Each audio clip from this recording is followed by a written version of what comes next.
Comment ça, tu préférais l'ancien Scénic? Ah, t'avais les sièges qui... Ah d'accord. Et les tablettes? Ah bah non, ah pu.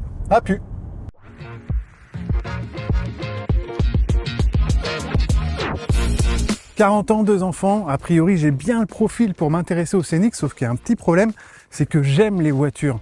Et comme beaucoup de gens de ma génération, j'associe ce terme Scénic qui est devenu presque générique à une certaine forme de renoncement au plaisir de l'automobile. En gros, le Scénic, c'est pratique, mais c'est pas très fun, c'est un peu la voiture du daron, quoi. Mais attention, le nouveau Scénic de 5e génération n'a plus rien de commun avec ses prédécesseurs. Il est devenu 100% électrique et a abandonné son profil de monospace compact pour adopter un physique plus typé SUV, compact ou crossover. Mais alors pourquoi avoir gardé cette appellation? Pourquoi pas Laguna ou R16 pendant qu'on y est? Tout du Renault, hein, ça rien que du Renault, que du Renault, hein. En tout cas, ce modèle, il aura au moins un point commun avec le modèle initial de 1997 qui avait été élu voiture de l'année. Celui-ci, il a remporté ce même titre pour 2024. Et bref, pour le reste de l'essai, on va simplement essayer d'oublier qu'il s'appelle Scénic. D'ailleurs, peut-être qu'un jour, on oubliera même que le Scénic de base était un monospace compact. C'est le cas, par exemple, avec le Peugeot 5008, qui lui aussi est devenu un SUV, et ça ne l'a pas empêché de rencontrer le succès. Ce nouveau modèle, il mesure 4,47 m de long, ça suffit a priori pour générer une belle habitabilité. C'est 4 cm de moins que le Renault Austral et 7 de moins que le nouveau Peugeot 3008. Alors c'est un modèle qui lui aussi est fabriqué en France, à Douai, et sous mes pieds, donc dans le plancher, on a deux possibilités en ce qui concerne les batteries LG. La petite version, c'est 60 kWh de capacité avec l'équivalent de 170 chevaux et un prix de base de 39 990 €.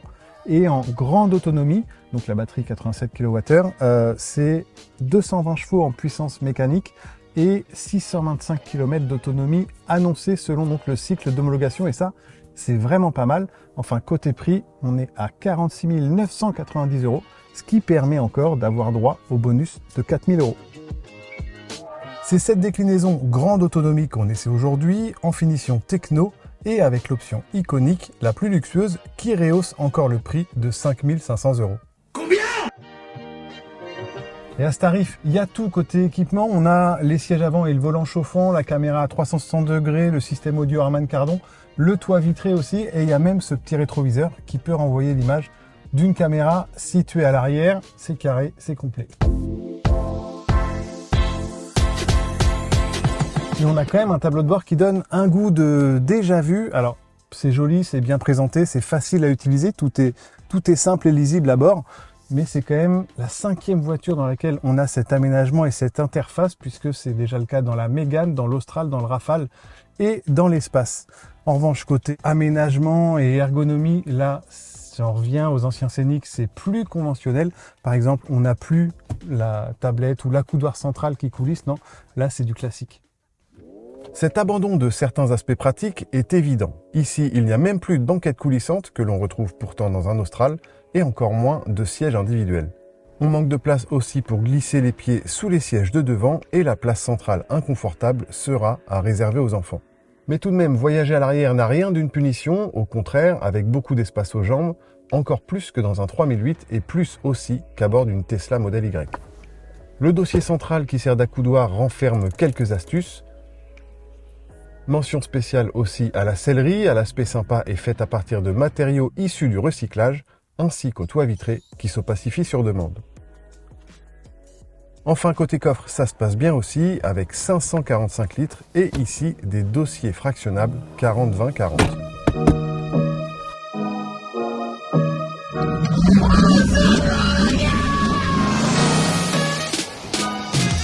€1 de gain. En tout cas, on l'a vu, on parle souvent de voiture propre, mais ça dépend surtout de qui est au volant. Et là, côté bruit, il n'y a rien. Évidemment, c'est une voiture électrique. Et est-ce que c'est lourd? Évidemment, c'est une voiture électrique. Ceci dit, dans le genre, il y a vraiment pire. Chez Peugeot, par exemple, avec la i2008 qui pèse 2 tonnes 2. Alors que là, selon la fiche technique, on reste sous la barre des 1900 kg. Et ça, évidemment, ça profite aux consommations et à l'agrément de conduite. Et justement, on a une voiture vraiment sympa à conduire. C'est pas spécialement dynamique ni agile, mais on a une direction précise, bien calibrée, un amortissement plutôt pas mal. Pourtant, on a des roues de 20 pouces ici. Ça reste une voiture assez moelleuse. C'est pas trop ferme, trop raide. Donc, Voilà, on prend du plaisir au volant et quand on va trop vite, c'est une voiture qui gentiment va élargir un petit peu du train avant, mais progressivement. C'est vraiment très sain, très sûr. Niveau conduite, bonne surprise. Je vous l'ai dit, la version de base c'est 125 kW, donc 170 chevaux, et nous on a la grosse entre guillemets, donc l'équivalent de 220 chevaux. Et en termes de performance, c'est très suffisant aussi. On n'a pas l'effet coup de pied au cul comme avec certaines voitures électriques qui en mettent plein la vue. Mais ça, c'est plutôt au bénéfice du confort. On a une voiture progressive, malgré tout capable de bonnes reprises. Le 1000 mètres départ arrêté, par exemple, c'est en 30 secondes. Le 0 à 100 en 7 secondes 9. Et une vitesse maxi de 170 km/h. Voilà, c'est assez ou pas, je vous laisse juger. En tout cas, ça permet de rouler à fond sur autoroute sans risquer de perdre son permis. On peut y voir une qualité.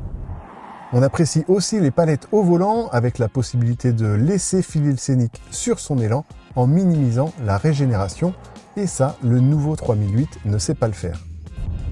Restent évidemment les critères importants, la consommation. Donc, à l'instant où je vous parle, c'est 20,6, mais c'est pas franchement représentatif parce qu'on est sur des routes vallonnées avec des limitations de vitesse qui sont même pas les mêmes que chez nous en France. On est en Espagne. Et globalement, c'est toujours un peu délicat sur si peu de temps de donner une consommation. Tout à l'heure, on était aux alentours de 18 à peu près. Ça semblait assez crédible, mais on réessaiera le Scénic pour vous donner des infos plus précises sur ce sujet. Et côté recharge, donc en série, on peut recharger jusqu'à 7 kW en puissance, c'est pas beaucoup. En option, on peut avoir un chargeur embarqué de 22 kW. Et évidemment, pour une recharge rapide, donc par exemple sur les bornes d'autoroute, là, ça peut grimper jusqu'à 150 kW en courant continu. Donc ça, c'est pas énorme. À noter aussi pour la partie recharge que le Scénic dispose d'un système de préconditionnement de la batterie pour gagner du temps lors des recharges rapides.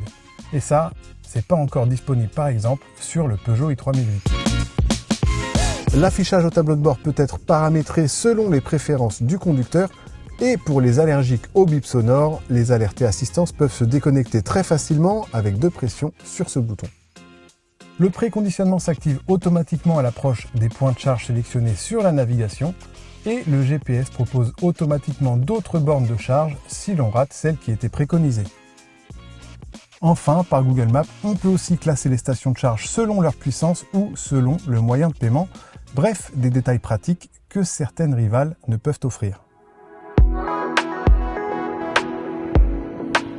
Avant de conclure sur ce Scénic, je vous invite à nous suivre sur les réseaux sociaux et à vous abonner, c'est juste là, pour rester informé sur tout ce qui concerne l'actualité automobile et du deux roues. Et le chien là, il est d'accord avec moi. Alors côté look, je vous laisse juger, en tout cas c'est pas franchement l'idée qu'on se fait d'un Renault Scénic, mais c'est plutôt original avec les poignées de porte rétractables, des jantes qui m'évoquent un peu celle du nouveau 3008 et une face avant assez sympa. En tout cas, ce Scénic, il a abandonné certains de ses principes de modularité, mais ça reste une voiture agréable à vivre et surtout à conduire, ça, je trouve que c'est important. Ça fait donc beaucoup d'arguments pour ce potentiel concurrent des i3008, de la Volkswagen ID.5, Tesla Model Y ou pourquoi pas Mini Countryman électrique. Beaucoup de concurrents, mais beaucoup d'arguments pour ce Scénic qui offre beaucoup d'espace à l'arrière, un grand coffre et une belle autonomie. Finalement, le plus dur, c'est peut-être l'idée d'accepter de rouler en Scénic.